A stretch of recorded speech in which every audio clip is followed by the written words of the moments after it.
any sense. How can I use the present to talk about the past in English? You're right.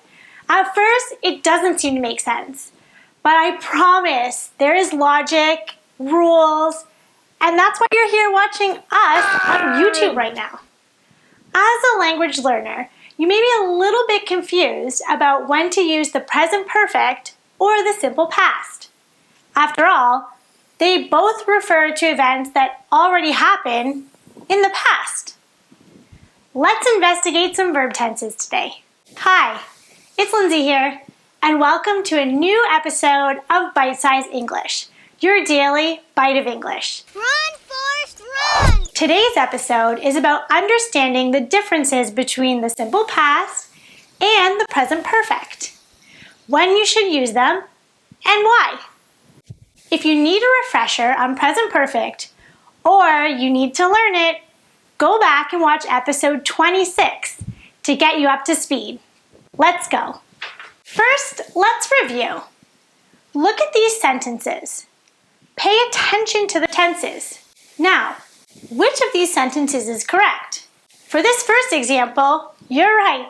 It's A. What about these two? Pause the video and think about it. This one was B. Before we get started, let's look at the structures. Yes! Simple past is subject plus the past verb.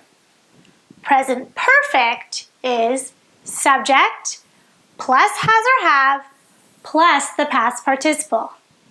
The structure is the first difference between the two. The simple past uses one verb, while the present perfect uses two verbs. Take out a pen and paper and write down 3 countries you've been to. What tense did I use there?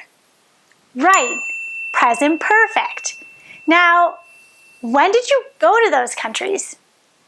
What tense was that? Yes, simple past. Write down your answers and be specific about the time. Look at my example. I have been to Turkey. Am I there now? No. So when? You have no idea. There's no specific time, and you just know that at some point in the past, I was there. So I'm going to tell you exactly. I went to Turkey in 2016. Did you catch the difference between the tenses? Both of these actions are finished in the past. But with the present perfect, there is no specific time. And with the simple past, there is a definite time. Yesterday, last week, last year, dates, months. Look for key time words to know which tense to use. Like this example. I ran a marathon last summer. Specific time. I have run a marathon. No time. If you're speaking about a specific time, the present perfect should not be used. I have seen 3 movies this week, and I saw 3 movies last week. What's the difference between this week and last week? I'll give you a hint. One is finished, and the other is not. When we use this week, it implies that this week has not finished yet. This week, this month, this year, these are unfinished time periods.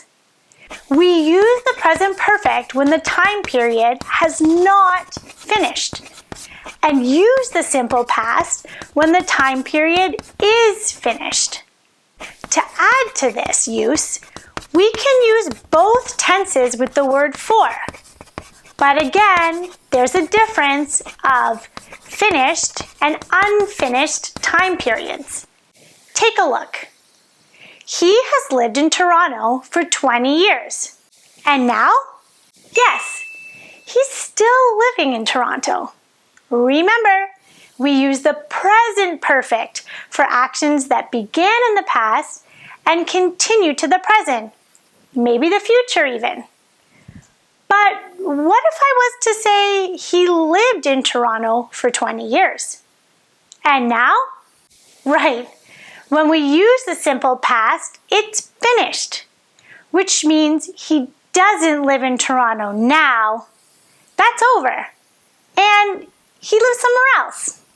And finally, we use the present perfect for finished past actions that have a connection or result in the present.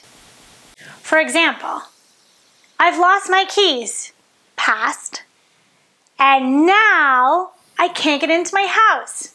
Use the simple past for a finished past action with no result or connection to the present. Like this. I lost my keys, so I got new ones yesterday. In this example, there's no connection to the present because I got new keys yesterday. That's all for this episode. Go back to the 3 countries you wrote down at the beginning of the episode. Write one sentence using present perfect and your specific time sentences using the simple past. Try and use the verbs travel, go, be, or visit for variety. If you haven't subscribed and you like us, please do. Facebook and Instagram are pretty fun too, so check those out. And, oh yeah, we have classes now. Venture over to our website for more info. See you next week on BSE.